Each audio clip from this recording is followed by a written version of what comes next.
শুরু আমরা শুরু করি। হ্যাঁ, প্রিয় দর্শক, আপনাদের সবাইকে স্বাগত জানাই মাছরাঙার বৈঠকখানায়।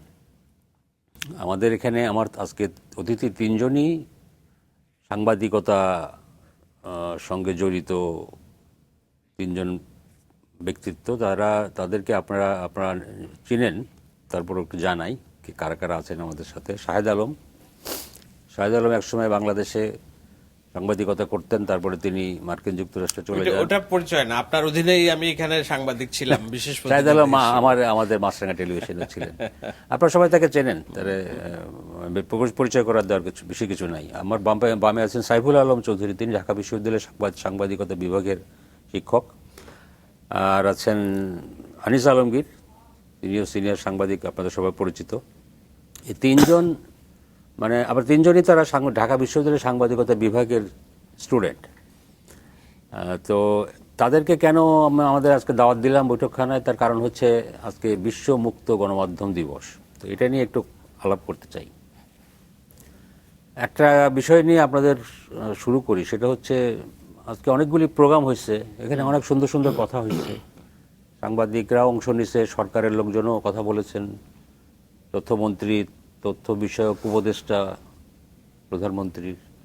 কিন্তু আবার একটা ঘটনাও ঘটেছে, আপনারা নিশ্চয়ই জানেন, যেটা আমাদের নজরুল ইসলাম মিঠু নামে একজন সাংবাদিক, তিনি জার্মান একটি এজেন্সির সাথে বাংলাদেশ করেসপন্ডেন্ট, এবং তিনি বিদেশি বিভিন্ন পত্রিকা বা এজেন্সির যারা বাংলাদেশের প্রতিনিধি, তাদের যারা সংগঠন ওকাপ, সেটার তিনি প্রেসিডেন্ট। তিনি আজকে বাইরে যাচ্ছিলেন, যাওয়ার কথা ছিল তার, চীনে যাচ্ছিলেন, কিন্তু তাকে এয়ারপোর্ট থেকে ফেরত পাঠানো হয়েছে। তো আমরা মুক্ত গণমাধ্যম দিবসে ঘটনাটা ঘটলো, এটাতে কিভাবে ব্যাখ্যা করব? কারণ সরকারের দিক থেকে যারা বক্তব্য রেখেছেন আজকে, তারা অনেক ধরনের প্রতিশ্রুতি দিয়েছেন। তো সরকার সাংবাদিকদের স্বাধীনতার জন্য কাজ করে যাবে, কমিটমেন্ট আছে তাদের, সাংবাদিকদের দায়িত্বশীলতার কথা স্মরণ করে দিয়েছেন। তো যাই হোক, এর মধ্যে এরকম ঘটনাটা মিলে না ঠিক, আমি যেটুকু বুঝি। শাহেদ, দেখুন, এটা মুক্ত গণমাধ্যম দিবসে এই আলোচনাটা করা একটু বিব্রতকরই, সাংবাদিক হিসেবে আমার জন্য। আমার মনে হয় যে সরকারের স্বরাষ্ট্র মন্ত্রণালয় বিমানবন্দরে যারা কাজ করছেন, সম্ভবত পূর্বতন সরকারের যে লিস্ট অনুযায়ী এখনো কাজ করছেন, যেখানে কিছু নাম আছে এবং তাদেরকে স্ক্রুটিনাইজ এবং অধিক সতর্কতা। তো সেই জায়গায় আপনি যার কথা বললেন মিঠু ভাই, উনি তো খুব সজ্জন ব্যক্তি, সাংবাদিক। আমার সাংবাদিকতার জানাশোনাতে তো কোনোদিন আমি দেখি নাই উনি কোনো রকম কোনো কাজের সাথে ইনভলভ কিংবা পক্ষপাতিত্বের সাথে ইনভলভ। বরঞ্চ অনেক ক্ষেত্রে উনি এটাকে কি বলে, বর্তমান সরকারের মতাদর্শের সাথে অ্যালাইন্ড একজন সাংবাদিক আমার মনে হয়েছে আর কি। কিন্তু তাকে কেন এভাবে বিমানবন্দর থেকে পাঠানো হলো? আমি যতদূর পড়লাম, লেখা আছে যে উনি বলতে চেয়েছেন যে কোনো অভিযোগ নাই, কিন্তু একটা লিস্ট ধরে নাকি এটা করা হয়েছে। এবং এই প্রসঙ্গে আমি আবারও বলতে চাই যে কয়েকদিন আগেও আমার একজন সাংবাদিক, উনি বাসসে কাজ করেন আর কি, তিনিও আমাদের জার্নালিজমে, তার কিছুটা আওয়ামী সংশ্লিষ্টতার হয়তো অভিযোগ আছে, কিন্তু আওয়ামী সংশ্লিষ্টতার অভিযোগ নেই কার বিরুদ্ধে। তাদের সবাই কি এখন আমি বলছি সবাই কি ওরকম চাপের মধ্যে আছে কিনা? বরঞ্চ আমি তো যতটুকু জেনেছি কিংবা যতটুকু বুঝেছি, সেখানে সরকার এসব ব্যাপারে অনেক উদার এবং গণমাধ্যম তার নিজের মতো কাজ করবে, স্পষ্ট নির্দেশনা দেওয়া আছে। আমার সামনে আমার বড় ভাই আনিস আলমগীর বসে আছেন, ওনার সাথেও প্রধানমন্ত্রী কথা বলেছেন উনি জেল থেকে ছাড়ার পরে। কিন্তু উনি তো এমন না যে ধরেন যে বর্তমান সরকার কিংবা বিএনপির রাজনীতিকে ছেড়ে কথা বলেছেন কোনোদিন, হয়তো আওয়ামী লীগের বিপক্ষেও কথা বলেছেন। কিন্তু আমি বলছি যে আমাদের যারা কথা বলে তার মধ্যে নিশ্চয়ই উনি একটু ভোকাল। তো সেই তুলনায় মিঠু তো খুবই নিরীহ টাইপের সাংবাদিক আমি যতটুকু জানি, আমাদের বড় ভাই। এইটা কেন যে হচ্ছে, নিশ্চয়ই সরকার এটা ভেবে দেখবে, খুঁজে দেখবে, কেননা এগুলা স্যাবাটুর কিনা, অভ্যন্তর থেকে সরকারের ভাবমূর্তিকে এটাকে কি বলে, প্রশ্নবিদ্ধ করার জন্য কেউ কোনো গোষ্ঠী কাজ করছে কিনা। স্যাবোটাজ আমি এখন সরাসরি অভিযোগ আমি বলছি, আমার সন্দেহ। কারণ কেন ওনার বিদেশ যেতে বাধা থাকে আমার হিসাবে তো কোনো, যেমন আপনাদের মনে আছে নিশ্চয়ই নুরুল কবির সাহেব, নিউজ পত্রিকার সম্পাদক, উনি যখন বিদেশ যেতে চাইলেন তখন ওনাকে বাধা দেওয়া হলো ডক্টর ইউনূসের আমলে। উনি লেখার পরে ডক্টর ইউনূসের সরকার এইটা তড়িৎ ব্যবস্থা নিলেন? কেননা ওই লিস্টটা, নুরুল কবির সাহেবের লিস্টটা কিন্তু পূর্ববর্তী আওয়ামী লীগ সরকারের আমলের লিস্ট। তা আমার কেন জানি মনে হচ্ছে যে এই বর্তমানে যেগুলো হচ্ছে এগুলা সম্ভবত ডক্টর ইউনূস আমলের লিস্ট ধরে কাজ সরকার করছে। বদলায় কিন্তু লিস্ট বদলায় না নাকি, এরকম কিছু নেই? অথবা অন্যভাবে ধরতে পারি, সরকার বদলায় কিন্তু বিমানবন্দরে কারো না কারো বিরুদ্ধে আপনার একটা সার্ভেলেন্স থাকবে, বা আপনি যেতে পারবেন না। হয়তো আওয়ামী লীগ আমলে বিএনপির সাংবাদিক যেতে পারবে না, বিএনপি আমলে আওয়ামী লীগ সাংবাদিক যেতে পারবে না, অথবা ইউনূসের আমলে আওয়ামী লীগের সাংবাদিক যেতে পারবে না। এটা চলতে থাকবে আর কি। এটা কি আগে কি এরকম তো মনে হয় না ছিল। অবশ্য এবারকার যে রেটিং, রিপোর্টার্স উইদাউট বর্ডার, তাদের যে রেটিং এ তো আমাদের 3 ধাপ অবনতি হচ্ছে।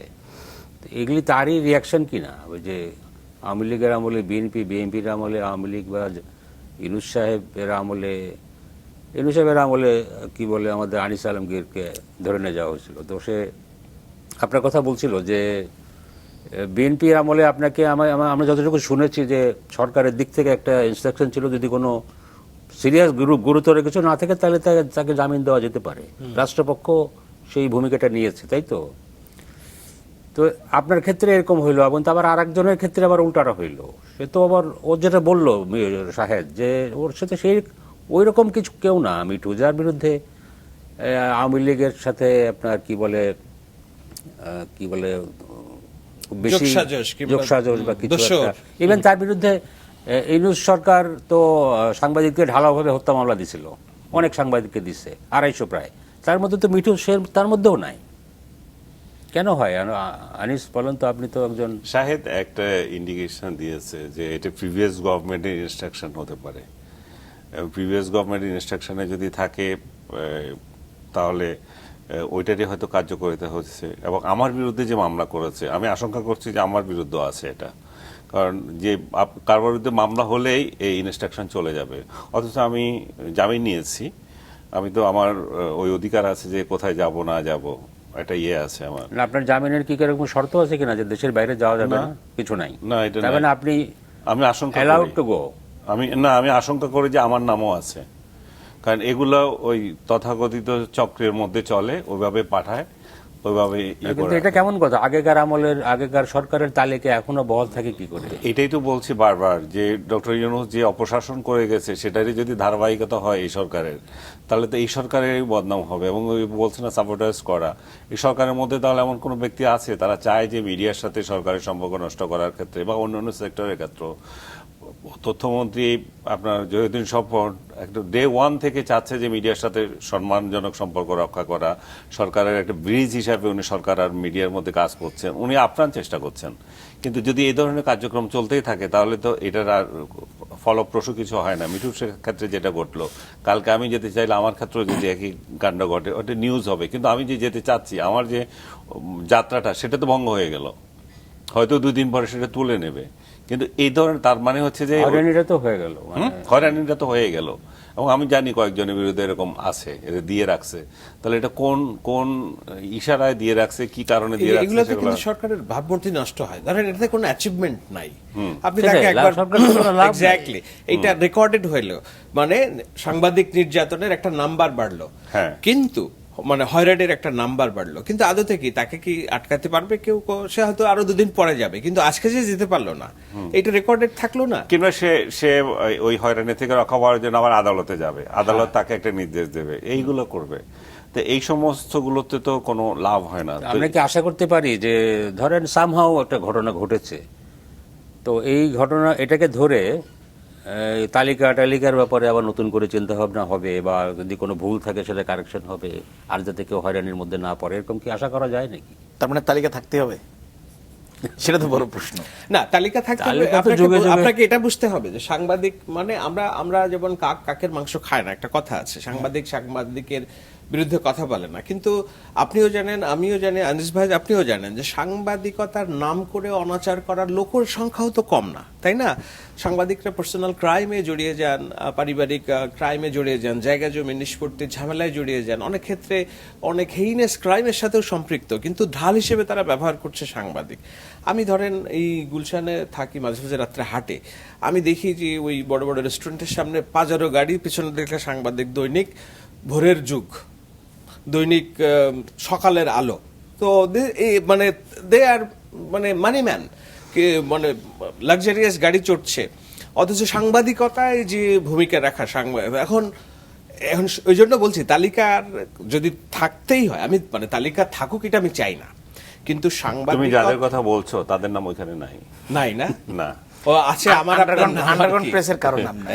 আমি কারো নাম নিব না। সহজ বাংলা হচ্ছে মোয়াজ্জেম একবার স্টোরি করছিল জনগণের, আপনার মনে আছে দুয়া, আন্ডারগ্রাউন্ড প্রেস। আপনি আন্ডারগ্রাউন্ড প্রেস তো কে আপনি জানেন? আপনার ইউনূস সরকারও গণমাধ্যমের স্বাধীনতার কথা অনেক বলছিল, সেই তারাও ডিএফপির যে লিস্ট, এটা বাংলাদেশের সাংবাদিকদের সাথে জড়িত প্রত্যেক ব্যক্তি জানে এটা হচ্ছে পৃথিবীর একটা ডাহা মিথ্যা। এই ডিএফপির লিস্টটা, যেই পত্রিকা 500 সার্কুলেশন নাই সেই পত্রিকা 1 লাখ দাবি করে, এবং সেম ধারা কিন্তু বিএনপিও আওয়ামী লীগও করেছে, ইউনূস সরকার করেছে। তো এই আন্ডারগ্রাউন্ডের প্রেসকে কেউ আমরা ধরি না আসলে। এখন এখন একটা জিনিস আমাদের খেয়াল রাখতে হবে, যে আমি একটু ইন্টারাপ্ট করি, বড় ভাইরা কথা বলছেন, কিন্তু এটাও ঠিক, মাছরাঙ্গার একজন সাবেক সাংবাদিক হিসেবে একটা জিনিস আমার না বললেই নয়। সেটা হলো যে এই হাউসে আমার নিউজ এডিটর ছিল সাগর, আমার সহকর্মী ছিল এটিএন বাংলায় রুনি।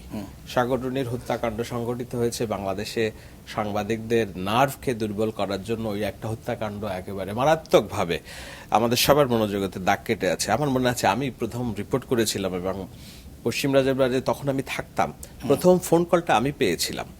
আমি ওই বাসাতে গিয়েছিলাম, যাওয়ার পরে আমি অফিসকে সংবাদ দিছিলাম। অ্যান্ড আই স্টিল রিমেম্বার, ইউটিউবে একটা সংবাদ আছে, আমি ওটা করেছিলাম, এখনো মিলিয়নস অফ মানুষ এটা দেখে এখনো চোখের পানি ফেলে। তো আমাদের ওই সব স্মৃতিও আছে যে আমরা কিভাবে সাংবাদিক নির্যাতিত এবং সাংবাদিকের হত্যাকাণ্ডের শিকার হয়েছে। সেই জায়গা থেকে আমরা বেরিয়ে আসার তাড়নাতেই কিন্তু আমাদের যত এটাকে কি বলে আন্দোলন সংগ্রাম কিংবা ওই স্পিরিটগুলাও আছে। এখন হয়তো ওই জায়গাটাতে আমরা এখনো কেউ যাচ্ছি না কিংবা চাই না যেতে, কিন্তু যতটুকু এই বিধিনিষেধ এখনো আরোপিত হচ্ছে, আমার মনে হয় এগুলাতে বর্তমান সরকারের যারা মহল আছে, যারা স্ট্র্যাটেজিস্ট আছে, তারা যদি একটু নজর দেন এবং পিএম দপ্তর থেকে স্পষ্ট একটা যদি নির্দেশনা, হ্যাঁ চা দিতে পারেন, একটা নির্দেশনা আসে, তাহলে কিন্তু এটা অনেকখানি ইয়ে হয়ে যায়। আচ্ছা, সাগরুনির কথা শাহেদ বললো, তো এটাও তো ধরুন মুক্ত আমাদের দিবস যে আলোচনা আমরা করছি সেই দিবসের সঙ্গে সম্পর্কিত।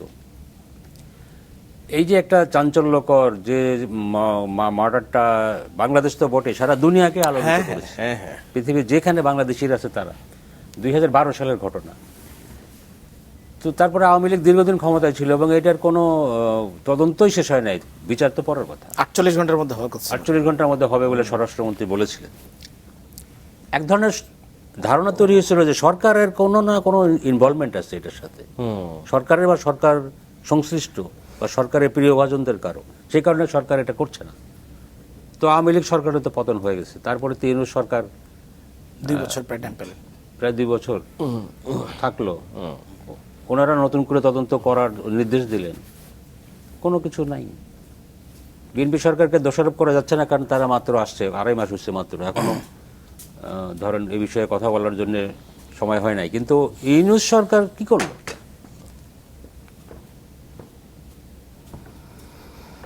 ইউনূস সরকার এজেন্ডার মধ্যে কি এটা ছিল? এজেন্ডা, আপনি তো একটা সরকার চলে প্রায়োরিটি ওয়াইজ এজেন্ডা সেট করে। সো আপনি দেখেন গণমাধ্যম, আপনি সিঙ্গেল আউট করে শুধু আমি সাগরুনি একটা এক্সাম্পল, আপনি লোক দেখানোর জন্য গণমাধ্যম সংস্কার কমিশন করলেন, পরে সেটা ডাস্টবিনে ফেলে রাখলেন। আপনি নারী সংস্কার কমিশন, যেটা প্রায়োরিটির মধ্যে ছিল না সেগুলো সব, ডাস্টবিন শব্দটা উচ্চারণ করো না আবার। ও আচ্ছা, আপনি সাংবাদিকের কণ্ঠরোধ সহ্য করা হবে না, বলেন। আমি বলছি আসলে মানে আপনি ওয়েস্ট বক্সে ফেলে দেন, ঠিক আছে? না তোমার ওইটা বলছে এই জন্য বুঝতে পেরেছি। না, আজকেও ডাস্টবিন শফিক নামে পরিচিত যে প্রেস সেক্রেটারি ছিল, তার নামে আজকে কিছুক্ষণ আগে একটা মহিউদ্দিন ভাই তাকে কিভাবে সে ভুয়া মামলায় জড়িয়ে দিয়েছিল এবং দেশ ত্যাগে বাধ্য করেছে, এগুলো দিয়ে আবার ইউনূস দাবি করে এবং ইউনূসের এই প্রোপাগান্ডা টিম দাবি করে তারা প্রেসের কত কল্যাণ করেছে এবং বাংলাদেশের আপনারা কি মানে সাবেক প্রেস সেক্রেটারি শফিকের কথা বলছেন? হ্যাঁ, ডাস্টবিন শফিক না, মানে আমরা ঠিক আছে না ডাকি, উনি প্রায়ই বলতেন যে আমরা ডাকি না, জাতি ডাকে। ইন্টারিম গভর্নমেন্টের সময়ে সাংবাদিকরা সর্বোচ্চ স্বাধীনতা ভোগ করছে। তো তো সর্বোচ্চ স্বাধীনতা কেমন ভোগ করছে তার একটা এক্সাম্পল তো ওইখানে আছে আনিস আলমগীর। না, আমি আমারটা তো আছে, আমি মহিউদ্দিন এটা দিলাম, এখন মহিউদ্দিন আজকে মহিউদ্দিনের ফেসবুকে হ্যাঁ, মহিউদ্দিন স্ট্যাটাস সারা আজকে দেশে দিয়েছে দেশ ছাড়তে যে যে কারণে তাকে বাধ্য দেশ হয়েছেন। ছাড়তে বাধ্য করেছে এবং মামলা দিয়ে, এবং সে ডাস্টবিন শফিকই করেছে, এটা অন্য কেউ না। আমার ক্ষেত্রে সে তাই করেছে।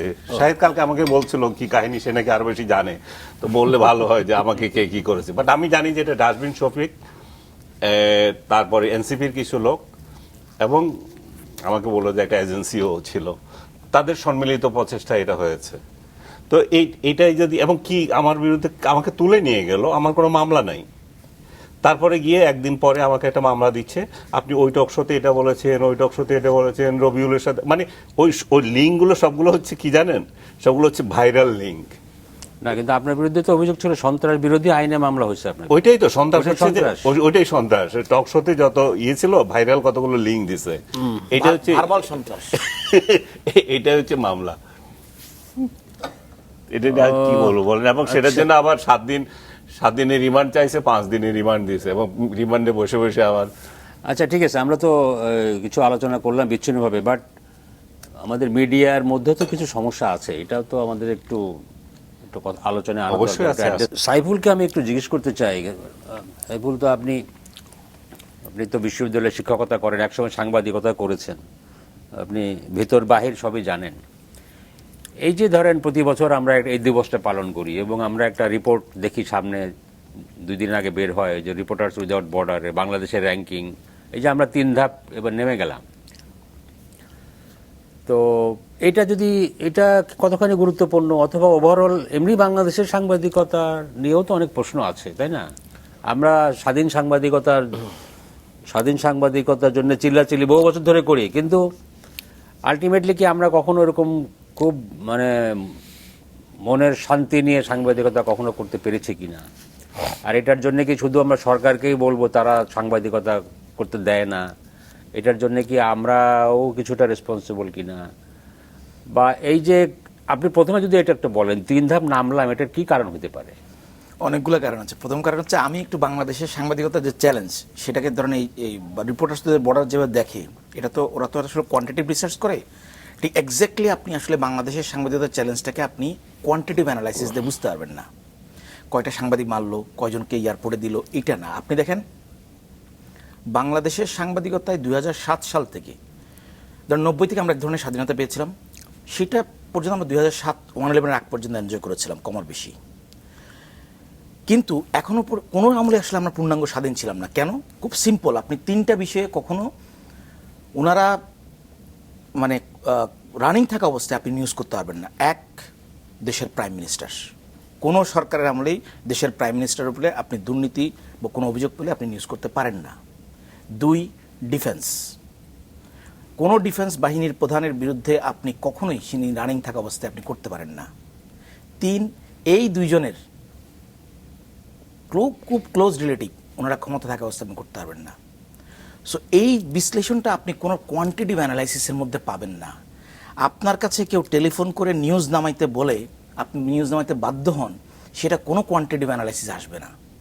সো দ্যাটস ওয়াই বাংলাদেশের মতো দেশের আসলে অ্যানালাইসিসটা করতে হলে আপনাকে একটা কোয়ালিটেটিভ অ্যানালাইসিস যেতে হবে। হ্যাঁ, এখন আচ্ছা, এই যে আপনি বললেন যে যাদের বিরুদ্ধে ওই কয়েকজনের কথা বললেন, আমি বলি যে 3 অফ লিমিট টপিক নিউজ করতে বাংলাদেশে পারি অলওয়েজ না, থাকে। নিউজ করতে পারি না, পারবেন না আপনি। এটা কেন পারি না? আমাদের কি কেউ তো বলেন না যে না করা যাবে না? এটাই হচ্ছে বাংলাদেশের জন্ম থেকে এই পর্যন্ত বাংলাদেশের সংবাদপত্র ও গণমাধ্যমের স্বাধীনতা বোঝার জন্য সবচেয়ে ভালো উদাহরণ, যে আপনি কতটুকু স্বাধীন। আপনি ততটুকুই স্বাধীন যতটুকু পলিটিক্যাল সিস্টেম বা যারা ক্ষমতায় থাকবে তারা আপনাকে ততটুকু স্বাধীনতা দেবে, ততটুকুই। এখন পরিবর্তনটা কি হয়েছে? পরিবর্তনটা হচ্ছে আসলে 1/11 আমাদেরকে একটা ডিজাস্টার ঘটিয়ে দিয়েছে। সেটা হচ্ছে আমরা 1/11-এর সময় এই দেশের প্রভাবশালী মাধ্যম থেকে শুরু করে সবাই আমরা হয়ে গেছি ক্লায়েন্ট। আপনি দেখেন 2001 সাল থেকে 2006 সন পর্যন্ত বিএনপি কিছু টেলিভিশন চ্যানেল করেছিল না? সরকার পরিবর্তনের সাথে সাথে তারা কিন্তু বিএনপি বিরুদ্ধে চ্যানেল হয়ে গেল। আমি দেখেছি, আমি একটা কাজ করতাম। আবার 2009 থেকে 2024 পর্যন্ত আওয়ামী লীগ 30টা থেকে 40টা টেলিভিশন চ্যানেল, পত্রিকা দিয়েছে, অনেকগুলো দিয়েছে। 2024 সালের 5ই আগস্ট রাতারাতি এই টিভি চ্যানেলগুলা ভুল পাল্টায় ফেললো। তাহলে যদি আমরা যে বলি যে রাজনৈতিক লেজুর ভিত্তি, তাহলে এই চ্যানেলগুলো তো হওয়ার কথা না, ওই দিন তো রিভোল্ট করার কথা ছিল। কারণটা হচ্ছে আসলে গণমাধ্যমগুলা, সেটা সাংবাদিক বলেন বা গণমাধ্যমের মালিক বলেন, তারা ক্লায়েন্ট চেঞ্জ করে। যেই সরকার চেঞ্জ হয়, এদিকে এক্সিস্টেন্সের জন্য এটা এক্সিস্টেন্সে কেন 2007 সালে যে পরিবর্তনটা হয়েছিল, এর আগে গণমাধ্যম মালিকদেরকে কাবু করার জন্য স্টেট অ্যাপারেটাসকে ব্যবহার করে নাই। আমরা মনে হয় কথা বলছি যে সময়, সে সময় নিউ মিডিয়ার খুব বেশি প্রভাব ছিল না। এখন কিন্তু প্রতিষ্ঠিত গণমাধ্যমের চাইতে নিউ মিডিয়ার মানে অপরিচালিত গণমাধ্যমের সংখ্যা বেশি। আপনি দেখেন ছোট ছোট হাউস যেগুলো করে টেলিভিশনের মতো সেট আপ নিয়েই নানান রকম পডকাস্ট করছে, নানান রকম সংবাদ প্রচার করছে, সেখানে মনে হয় না যে তারা খুব বেশি ঘাটতি রেখে সরকারের সমালোচনা করছে। এমনকি সরকার প্রধানেরও নামেও নানান রকম ফেক কার্ড, গুজব, তারপরে তার দুর্নীতি, এটা সেটা এটা কি করছে। মেইন স্ট্রিম জার্নালিজম বলা যাবে কি? আপনি এদেরকে বাদ দিবেন কিভাবে? আপনি তো জার্নালিজম থেকে এক্সক্লুড করতে পারছেন না। এটা জার্নালিজম, এইটা জার্নালিজম না, কিন্তু আপনাকে তো যখনই একজন নির্যাতিত হচ্ছে সেখানে আপনি তো ট্রিট করছেন যে জার্নালিস্ট নির্যাতন হচ্ছে বলে ট্রিট করছেন। আপনি দাবি করছেন যে সে জার্নালিস্ট না, কিন্তু সে যখন গ্রেপ্তার হচ্ছে তখন তো আমার এই যে প্রেস ফ্রিডম ইন্ডেক্স, সে কি বলে রিপোর্টার্স উইদাউট বর্ডার, সবই তো কাউন্টেড হচ্ছে যে দে আর জার্নালিস্ট এবং তারা মিসট্রিটেড হচ্ছে। না, এরকম কই উদাহরণ আছে এমন? হচ্ছে না? আপনার যে ছেলেটা ওই পটুয়াখালী নিউজের গ্রেপ্তার হইল, তাক দাবি করার জন্য সংসদে রাজনৈতিক দলগুলো জামাত দাঁড়িয়ে গেল এবং ওটা নিয়ে বিবৃতিও আসলো ইন্টারন্যাশনাল অর্গানাইজেশনস থেকে। আমার এটা খেয়াল নেই। চিফ হুইপের বিরুদ্ধে একটা কার্টুনের জন্য যে গ্রেপ্তার হলো, ও যে মেইন স্ট্রিম সাংবাদিক না। আমাদের হিসাবে তো সে মেইন স্ট্রিম সাংবাদিক না, কারণ সে পাথরঘাটা.com নামে কি একটা পেজ চালায়, সেখানে এটা করেছে। তো আমি বলছি যে আমাদের ডায়নামিক্সটা তো চেঞ্জ হয়ে গেছে এখন। আপনি দেখেন কত শত গণমাধ্যম কাজ করছে। আমি নিজেও অন্তত 10টা পডকাস্টে গিয়েছি। যে 3টা ইয়ার কথা বললাম, সেখানে আমি বলছি যে আমার কাছে যথেষ্ট প্রমাণ আছে, যেটুকু প্রমাণ আছে সেটুকু না, সেটা আমি অস্বীকার করছি না, সেটা হতে পারে। কিন্তু যারা ওই যে নানানভাবে জার্নালিজম করছে মজু, এখন তো সবার হাতে হাতে মোবাইল, কেউ দেখলেই একটা উল্টাপাল্টা কথা এটা মুহূর্তে ছড়িয়ে দিচ্ছে এবং ভাইরাল হচ্ছে লক্ষ লক্ষ মানুষ। তো ইনফরমেশন সাপ্রেস করার যে টেন্ডেন্সি কিংবা সেটা তো নাই। আমাদের ডাইনামিক্সটা তো চেঞ্জ হয়ে গেছে। আপনি যখন মিডিয়ার দায়বদ্ধতার কথা বলছেন, সেখানে দুটা জিনিস আপনাকে উল্লেখ করতে হবে। দেখেন, সরকারের আস্থাভাজন হয়ে দুটি মিডিয়া কি করেছে, যেমন বর্তমান সরকারের শিক্ষা মন্ত্রণালয়ের সবচেয়ে বড় যুদ্ধ হচ্ছে নকলের বিরুদ্ধে। একটা টেলিভিশন তারা সংবাদ করে দিল যে নকল পাওয়া যাচ্ছে, এই নিয়ে হাউ খাও এনসিপির হেন কোনো নেতা নেই যে পোস্ট দেন নাই। ড্যামেজ যাওয়ার হয়ে গেছে, প্রশ্নপত্র ফাঁস, আমি ওটা সরিয়ে নিয়েছে, কিন্তু ড্যামেজ যেটা সেটা তো আর হয়ে গিয়েছে। পরে এখন নানান রকম ফ্যাক্ট চেকিং বলছে যে না, ইট ওয়াজ ফেক এবং এটা আগেরকার একটা কাটপিস্ট মিলে করা হয়েছে। তো আমরা কি দায়বদ্ধ আচরণটা করতে পারলাম কিনা? স্টার নিউজের কথা আমার না বললেই নয়। ওই দিন বীর মুক্তিযোদ্ধা ফজলুর রহমানের একটা অংশ কেটে তারা প্রচার করছে, যেটা নিয়ে হুলস্থুল। ফজলুর রহমান নাকি বলছে সংসদে, এই রাজাকারের বাচ্চা, আমি এখনো জীবিত আছি। নো, তিনি বলছেন যে যখন আমার বিরুদ্ধে অত্যাচার হচ্ছে তখন আমি বলেছিলাম যে আমি কিন্তু আছি। সেইটাকে তখন, যেটা উনি বাসার সামনে বলেছে, হ্যাঁ, সেটাকে তারা চিত্রায়িত করা হলো যে সংসদে সবার সামনে এভাবে গালি দিল। তো এই ধরনের ক্ষেত্রে মিডিয়ার যে ভুল বলবেন না, ইচ্ছাকৃত ভুল না দায়িত্বশীলতার অভাব, এগুলোকে কেমনে স্ক্রুটিনাইজেশনের মধ্যে আনবেন? আমি টক শোতেও দেখি, হ্যাঁ, টক শোতে বলে গেলাম একটা, আগাটা কাইটা দিয়া গোয়াটা কাইটা দিয়া একটা রিল বানাই না। প্রশ্নটা আসলো রাজা ভাই যখন বললো যে মিডিয়ার দায়বদ্ধতা। ঠিকই বলেছেন। আজকে ওই যে এই দিবস উপলক্ষে সংবাদপত্র মালিকদের একটা আলোচনা অনুষ্ঠান ছিল, সেখানে daily star editor Mahfuz Anam সাহেব মানে এটাও বলেছেন যে, সাংবাদিকদের কথা বলেছেন যে এখন অন্যদেরকে দোষারোপ না করে আমাদের নিজেদেরও তো দেখা দরকার, আমরা কতখানি রেসপন্সিবল জার্নালিজম করছি। কিছুটা তো শাহেদ বললোই, এরকম অনেক আছে না, মতলবী সাংবাদিকতা হয়। এটা তো ভাইস ভার্সা। আপনার তো আপনার নিজেরও রেসপন্সিবিলিটি, কারণ আপনি অন্যের রাইটের প্রতি সম্মান যদি না করেন, আপনাকে আপনার রাইট কে দিবে? এটা সবচেয়ে বেশি যন্ত্রণাটা হয়ে গেছে ওই জায়গায় যে মেইন স্ট্রিম মিডিয়া নিজেরা এই সোশ্যাল মিডিয়া স্টাইলে আচরণ করছে। I agree. এরা সোশ্যাল মিডিয়া হয়ে গেছে, এরা সোশ্যাল মিডিয়া ভিউ বাণিজ্যে চলে গেছে। আমি যেটা বলছি, আমার টক শো আমি বলে আসছি, একটা আগাটা কেটে দিল, একটা শব্দ, জাস্ট একটা শব্দ কেটে যাবে। যেমন কালকে আমার একটা কাটছে যে আমি বললাম যে যদি এভাবে চলতে থাকে, যে ইউনূসের অপশাসনে যেগুলো হয়েছে এবং যে শ্বেতপত্র প্রকাশ করার জন্য, কারণ প্রত্যেক শুধু এখন বলেছে হামের টিকার জন্য স্বাস্থ্য অধিদপ্তরকে ধরা হচ্ছে, স্বাস্থ্য মন্ত্রণালয়কে। আমি যে এরকম প্রত্যেক মন্ত্রণালয়ে এরকম ঘটনাগুলো আছে এবং একটার পর একটা এগুলো আসবে। তো আসার ফলে কি হবে, তখন তখন বলা হবে যে দেখো এই সরকার ক্রাইসিস ম্যানেজমেন্ট জানে না, তো ওইটাকে দেখো বলা হবে, এটুকু কেটে দিয়ে ওইটুকু বলেছে তারেক রহমানের সরকার ক্রাইসিস ম্যানেজমেন্ট জানে না। তাহলে এটা দিয়ে কি হলো বলেন? এইভাবে ফটোকাট সন্ত্রাস। না, আপনি যেটা বলেছেন কিছুটা ফটোকাট সত্য, ভিডিও এটা হ্যাঁ, আচ্ছা ভিডিও, আচ্ছা আচ্ছা। কিছুটা সত্য কাটে যে- ছাড়াই দিয়ে দিচ্ছে। এটা এটা এটা এটা যে দেখবে বিএনপির কিছু কোনো একটা লোক দেখলো সঙ্গে সঙ্গে আমাকে গালি দিবে, 2 মাস হয় না, এই দেখো আনিস আলমগীর কিভাবে আমাদেরকে পচাচ্ছে। এইটাই এই তথ্য সন্ত্রাস, এগুলো যদি আপনি যদি সোশ্যাল মিডিয়া হতো তাহলে আপনি মানতে পারতেন। এটা মেইন স্ট্রিম মিডিয়া, কিন্তু মেইন স্ট্রিম মিডিয়া তাদের সোশ্যাল মিডিয়াতে এগুলো করত।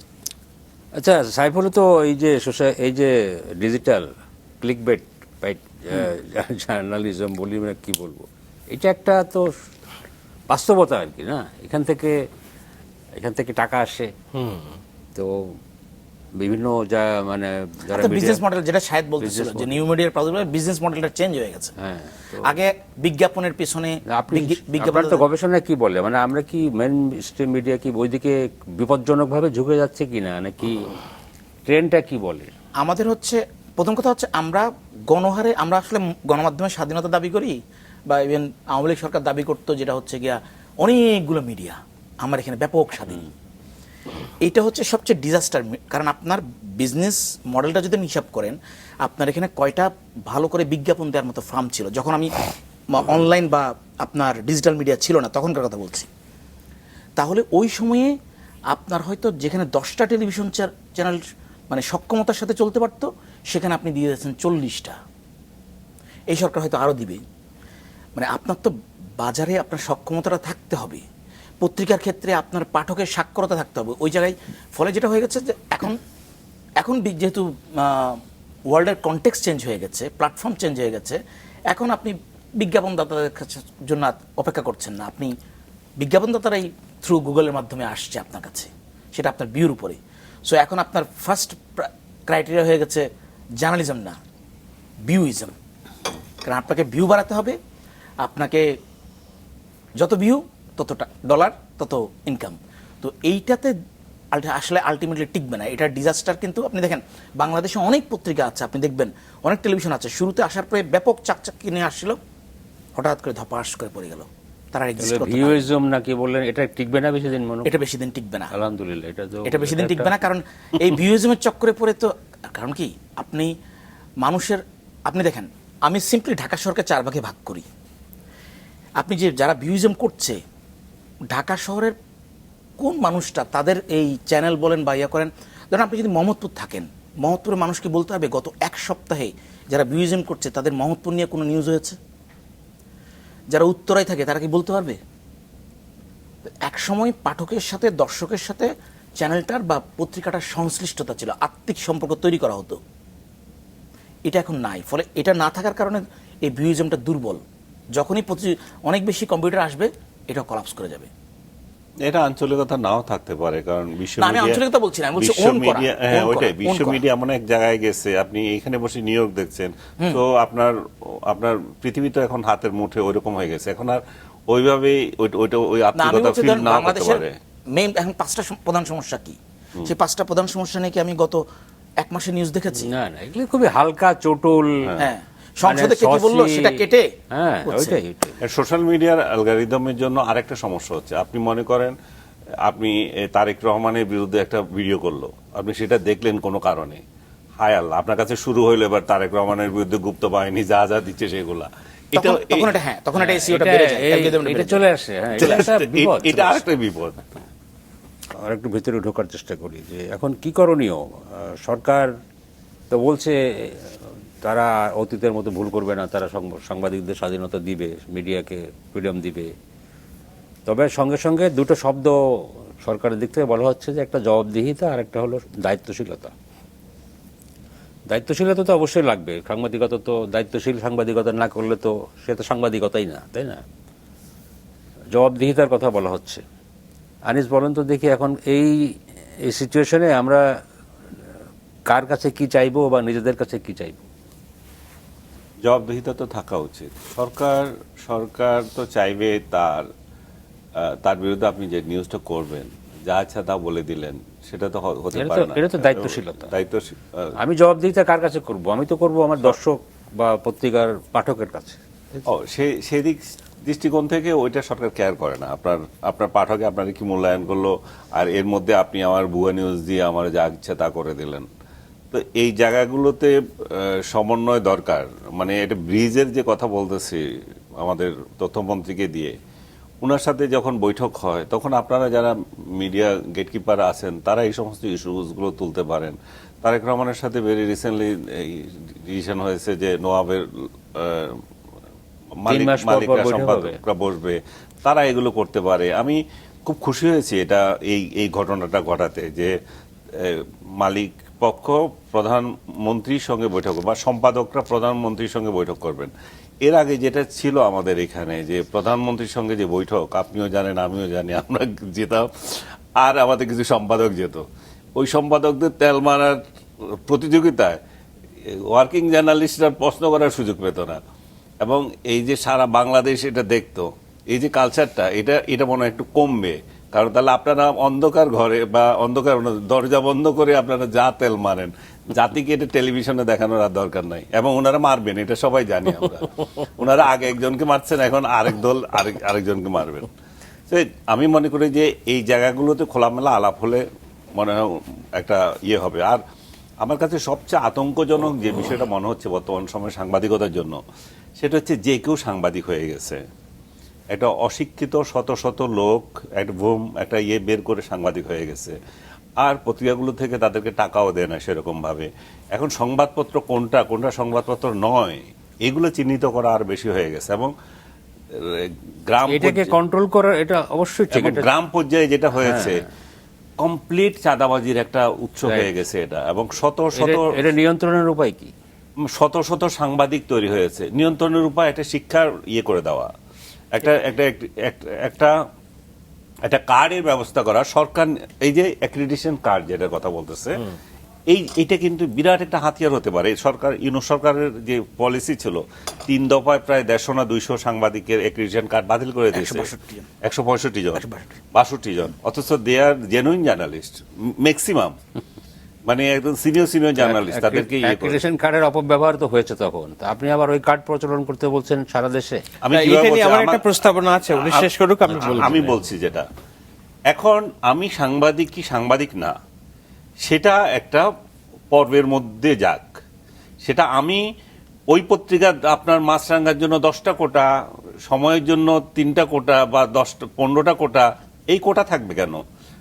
কার্ড দেবেন আমাকে, আমি সাংবাদিক কিনা আগে আমাকে কার্ড দিতে হবে যে আমি সাংবাদিক, আমাকে কার্ড দিবেন আপনি। সেই সাংবাদিকরা সরকার নির্ধারণ করে দেবে কে সাংবাদিক আর কে সাংবাদিক না, নির্দিষ্ট একটা ক্রাইটেরিয়ার মধ্য দিয়ে। তো সেই সাংবাদিকদেরকে যারা অ্যাপয়েন্টমেন্ট দেবে তারা জেনুইন সাংবাদিকতার সাথে জড়িত লোকদেরকে দেবে। আপনি যদি সেটা করেন তাহলে দেখবেন ভুয়া সাংবাদিক কমে যাবে এবং মানুষও জিজ্ঞেস করবে আপনি কি সরকার নির্ধারিত অ্যাক্রিডিটেড সাংবাদিক কিনা। এই প্রসঙ্গে সাইফুল, আপনি জানেন যে পৃথিবীর বহু দেশে আছে কিন্তু এরকম। আর অন্তর্বর্তী সরকারের সময় যে গণমাধ্যম সংস্কার কমিশন হয়েছিল, সেই কমিশনের একটা সুপারিশ ছিল এরকম যে সাংবাদিকদেরকে রেজিস্ট্রেশনের কথা তারা বলেছিলেন এবং একটা শিক্ষাগত যোগ্যতা একটা লেভেল পর্যন্ত করার কথা বলেছিলেন। মানে আপনি যদি রেজিস্টার্ড হন তাহলে আপনি ফিল্ডে যাওয়া যেতে পারবেন এবং আপনাকে কার্ড দেবে এবং আপনাকে কেউ চ্যালেঞ্জ করতে পারবে যে আপনি কি রেজিস্টার্ড, আপনি সাংবাদিক হলে আপনার পরিচয়পত্র দেখান। এইটা কি কোনো মানে এইভাবে কি নিয়ন্ত্রণ করা সম্ভব বা আর কি হতে পারে? না, প্রথম কথা নিয়ন্ত্রণ শব্দটা বলবো আমি জাস্ট বলতে চাচ্ছি এইভাবে মানে আপনি ম্যানেজমেন্ট ব্যবস্থাপনা মানে না, উৎপাদ তো ভাই একটা, এটা উৎপাদ ম্যানেজ করা কিভাবে করা যায়, কারণ যে কেউ সাংবাদিক দাবি করতে পারে। আমার কথা হচ্ছে, আমার প্রশ্ন হচ্ছে বাংলাদেশের সাংবাদিকতা কি পেশা? আপনি ধরেন লয়াররা, তাদের বারের কাউন্সিল আছে, সেখান থেকে তার সার্টিফাই হতে হয়, পরীক্ষা দিয়ে। ডাক্তারদের দেখেন, ইঞ্জিনিয়ারদের দেখেন, এগুলো প্রত্যেকটা পেশা। তাহলে পেশার নিশ্চয়ই কিছু ক্রাইটেরিয়া আছে যেটা এইগুলোকে পেশা বলছে। সেই ক্রাইটেরিয়াগুলো যদি ধরি তাহলে সাংবাদিকতা কি পেশা কিনা, ওই পেশায় থাকার সুবিধা কি? বারে আপনি আজকে যদি একজন লয়ার, উনি যদি সক্ষমতা না থাকে কোর্টে দাঁড়ানোর, ওনার লাইফের সিকিউরিটিটা বার কাউন্সিল নিচ্ছে, তাকে একটা নির্দিষ্ট একটা হ্যান্ডসাম অ্যামাউন্ট দিচ্ছে। সাংবাদিকতা তো কোনো অর্গানাইজেশন নাই সেরকম। তার বা মানে কি সাইফুল, আসলে- আমি একটু হ্যাঁ, যোগ please, করে দিই, please। উনি যদি দুর্নীতি করে, উনি যদি ওনার ক্লায়েন্টদের সঙ্গে কোনো Misconduct আর কি। মিসকন্ডাক্ট করে, এবং বা সরকার তখন একটা ব্যবস্থা নিতে পারে, ওই সংগঠন ব্যবস্থা নিতে পারে, লাইসেন্স বাতিল করতে পারে। Yes, লাইসেন্স যেটা- বাতিল যেটা হবে। বারে বাতিল হবে। যে একই স্টাইলে সাংবাদিকদের জন্য হইতে হবে। কিন্তু এখানে আমার যেটা মনে হয় যে লয়ার তো আইন বিষয়ক লেখাপড়া করে আসছে, ইঞ্জিনিয়ার আচ্ছা বলতেছি। তার লেখাপড়া করে আসছে, ডাক্তারি পড়ে আসছে, সাংবাদিক তো সব আমি- সাংবাদিক তো আমি- আপনাদের মতো না, সাংবাদিকতা না, না, পড়ে না, আসে না, আমি- যেমন আমি- আমি বলি না যে ভাই, সাংবাদিকতা আমি কখনোই পড়তেই বলি না হবে। যে সাংবাদিকতায় পড়ালেখা করতে হবে আপনাকে, কিন্তু সাংবাদিকতার বেসিক জিনিসটা, বিশেষ করে সাংবাদিক যে কোনো পেশারই ওই বেসিকের সাথে একটা ইথিক্সের একটা শিক্ষা দেওয়া হয় পৃথিবীর যে কোনো প্রতিষ্ঠানই। আপনি সাংবাদিকতার জন্য আপনি উপযুক্ত ট্রেনিংটা পাচ্ছেন কিনা সাংবাদিকতা আসার আগে, না হলে কিন্তু আপনি সাংবাদিকতা ঢোকায়, আপনি ধরুন অর্থনীতি বিট করবেন, আপনাকে অর্থনীতিটা শেখানো যাবে, কিন্তু সাংবাদিকতা ঢোকায় সাংবাদিকতা শেখাতে গেলে ডিজাস্টার হয়ে যায়। ওকে, আমি যদি আপনাদের শেষে please, আমি please. বলি আমার কিছু প্রস্তাবনা, সেটা হলো যে এটা খুবই সেন্সিটিভ একটা বিষয়। বিং এ জার্নালিস্ট, আপনি সাংবাদিকদের আরোপিত করে দেওয়ার যে চিন্তা ভাবনাটা আমরা করছি কিংবা ভাবছি, এটা হয়তো সাপোর্টেড না। এই কারণে সাপোর্টেড না, কিন্তু আমাদের কোথাও না কোথাও চেষ্টা করতে হবে। ধরুন আপনার রাস্তা, হাইওয়ে তৈরি করা হয়েছে কেন? মানুষের জন্য গাড়ি চালায়, তাই তো? তো গাড়ি চালানোর অর্থই না যে আপনি ফুটপাথে উঠিয়ে দিবেন, মানুষের গায়ে মারবেন, আপনি ট্রাফিক রুলস ভায়োলেট করবেন।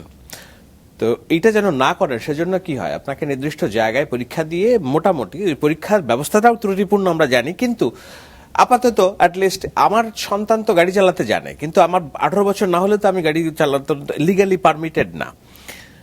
আমি মাইক ধরতে পারি বলে, আমি টুকটাক কথা বলতে পারি বলেই আমি সাংবাদিক হয়ে যাব? নো, সেইটার নির্ধারণ রাষ্ট্র করবে না। রাষ্ট্রকে যদি এটা করে তাহলে রাষ্ট্রের বিরুদ্ধে দুর্নাম হবে, সরকারের বিরুদ্ধে দুর্নাম হবে। সাংবাদিকতা যারা অভিভাবক আছেন তারা নিজেরা মিলে এমন সিদ্ধান্ত নিতে পারেন কিনা যে আচ্ছা ঠিক আছে, ট্রাফিক রুলস যেমন ভায়োলেট করা একটা শাস্তির বিধান আছে, এবং সেই শাস্তিটা কি, প্রথমে তাকে হয়তো অর্থদণ্ড আছে, পরে হয়তো মানুষ মেরে ফেললে এটার জেল জরিমানা আছে। সাংবাদিকতার রুলস ব্রেক করলে হয়তো এত শাস্তিরও দরকার নাই, কিন্তু একটা কোনো একটা বডি থাকা দরকার। সেই ক্ষেত্রে প্রেস ক্লাব অথবা press institute of Bangladesh, press council, তথ্য কমিশন হয়তো অভিভাবক হিসেবে আগায় আসতে পারে, কিন্তু সেটা তারা যদি আদিষ্ট হয়ে এগিয়ে আসে, সেটার একটা ঝুঁকি আছে সরকারের বিরুদ্ধে বদনাম হবে, মত প্রকাশ রোধ করা। ওটা ম্যালপ্র্যাকটিস করবে বাংলাদেশের হিসাবে। এক্স্যাক্টলি, সেক্ষেত্রে মাননীয় মন্ত্রী তথ্যমন্ত্রী আজকে বলেছেন যে কমিশন এটা করবে। নতুন একটা বডি, মানে গণমাধ্যম কমিশন। এটা তো আমি এক্স্যাক্টলি ওইটা আমি কয়েকদিন আগে একটা বক্তব্য দিছি যে আমি জাতীয় রাষ্ট্র সংস্কার করতে যেয়ে যদি আমার রাষ্ট্র ঐক্যমত্য কমিশন হয়, সাংবাদিকতা, গুজব, ফেক নিউজ, ডিপ ফেক, এগুলাকে আমাদের সিস্টেম রাষ্ট্র, আমরা যেন সাংবাদিকতাটাকে নিষ্কলুষ রাখতে, সেটা করার জন্য কেন সিনিয়র যারা সাংবাদিক আছে, স্টেক হোল্ডার আছে, সোশ্যাল মিডিয়া যারা কন্টেন্ট তৈরি করছে, তাদের সিনিয়রদেরকে নিয়ে কেন একটা কমিশন হবে না, এবং তারাই নির্ধারণ করবে যে দিস ইজ আওয়ার বাউন্ডারি এবং আমরা এই প্র্যাকটিসগুলো করব। আপনি যেটা বললেন যে সাংবাদিকতা শিক্ষেই যে শিক্ষিত হইতে হবে, সাংবাদিক হইতে হবে, এ না। দেখুন, বার কাউন্সিলের অ্যাডভোকেট হতে গেলে নির্দিষ্ট পরীক্ষা নিতে হয়, তাই না?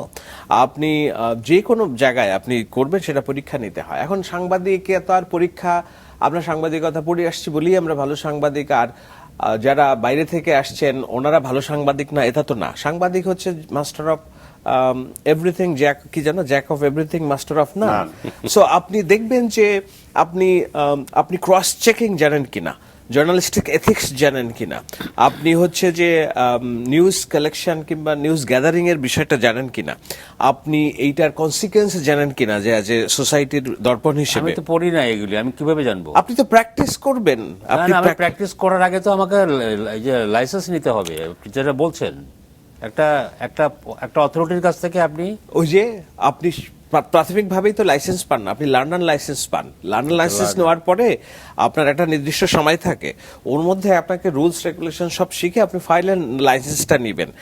এখন সেটা আবার গণমাধ্যমের উপর মত প্রকাশের স্বাধীনতা হরণ হবে কিনা সেটা সিদ্ধান্ত তো সরকার দিবে না, দিবেন আপনারা সিনিয়র জার্নালিস্টরা মিলে। যদি আমরা এই বাউন্ডারিটা বলি সেলফ রেগুলেশন, হ্যাঁ, কারণ আমরা সরকারকে সমালোচনা করতে চাই, একদম এই বিষয়ে আমার কোনো দ্বিমত নেই, কিন্তু সেইটা হইতে হবে কিভাবে, এটা অন্যের অধিকার খর্ব না এবার করে। সরকারের সমালোচনা, আমরা সবাই এটা এরকম খুবই পপুলিস্ট একটা ধারণা বা অভিযোগ, সরকার আমাদেরকে স্বাধীন সাংবাদিকতা করতে দেয় না। এটা কতখানি সত্য, আর এক্ষেত্রে কি করণীয় আনিস আলম? এটা দুইটাই সত্য এবং অসত্য, দুইটাই।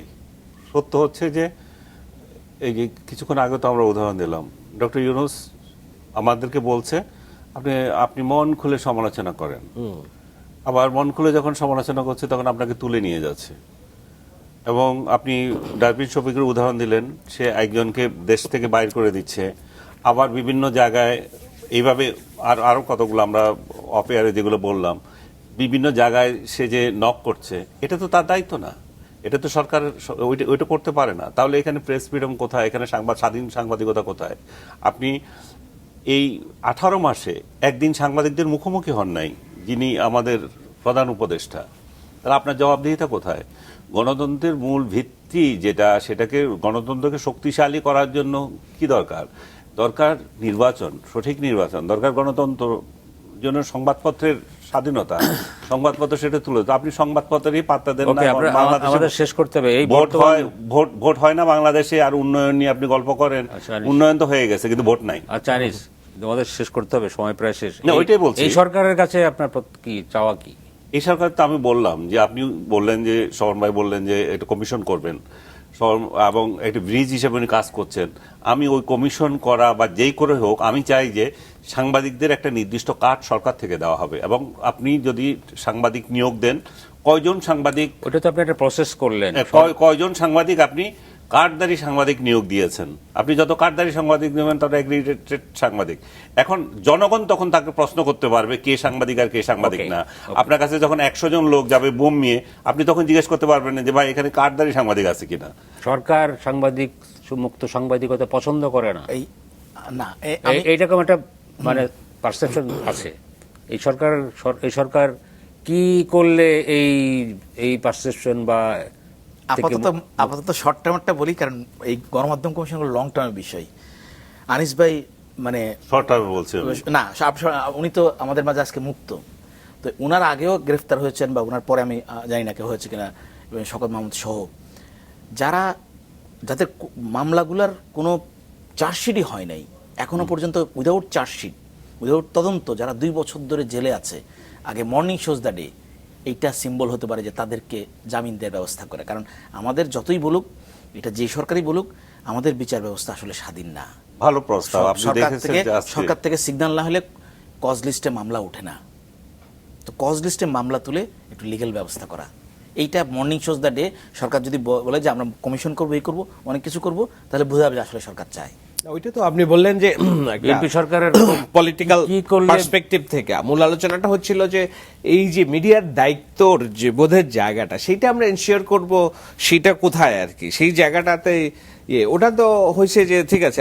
আমি লং টার্মটা যাচ্ছি না, লং টার্মটা সরকার অনেক কিছু ওনার মুক্তি হয়ে গেলে এবার মুক্ত গণমাধ্যম হয়ে যাবে, এটাও তো না, একটা স্টেপ হবে, একটা স্টেপ হবে, আমি সেটা বলছি। I agree on your basic জায়গা। বলেন তো শাহেদ, আমাদের শেষ করতে হবে। বলেন, সরকারের এমন একটা ব্যবস্থা, কি ব্যবস্থা নিলে সরকার মুক্ত স্বাধীন সাংবাদিকতার প্রতি আন্তরিকতা প্রকাশ পাবে? এখন এটা ইটস নট, এটা সরকারের কাজ, একার কাজ না, এই সোসাইটি হিসেবে আমাদের সবার কাজ হয়, তারা দিতে চায় না, এরকম বলা হয় কি অতীতে হয়েছে। এখন আমি তো মনে করি না যে এই সরকারের অ্যাপ্রোচটা অতীতের যে কোনো সরকারের তুলনায় আমরা কিছুটা হইলেও আমরা সবাই স্বীকার করব যে অ্যাপ্রোচ ইজ ডিফারেন্ট। এখন এই অ্যাপ্রোচটা যতদিন তারা ভালো রাখবেন ততদিন পর্যন্ত আমাদের বিশ্বাস করতে হবে যে তারা মুক্ত স্বাধীন গণমাধ্যম চান। সেই অনুযায়ী আমরা কি করতে পারি সরকারকে, সেটার জন্য আমাদের যারা সাংবাদিকতার মুরব্বী আছে, মতমোড়ল আছে, তারা নিশ্চয়ই বসবেন, ভাববেন এবং এগিয়ে নেবেন যে কিভাবে আমাদের, কারণ অধিকার কেউ দেয় না, অধিকার আদায় করে নিতে হয়। থ্যাংক ইউ, অনেক ধন্যবাদ। এই আলোচনা আরো অনেকক্ষণ করা দরকার ছিল, কিন্তু সময় নেই। আমাদের সঙ্গে যোগ দেওয়ার জন্য আপনাদেরকে ধন্যবাদ। দর্শক, আপনাদেরকে ধন্যবাদ এতক্ষণ আমাদের সঙ্গে থাকার জন্য। ভালো থাকবেন।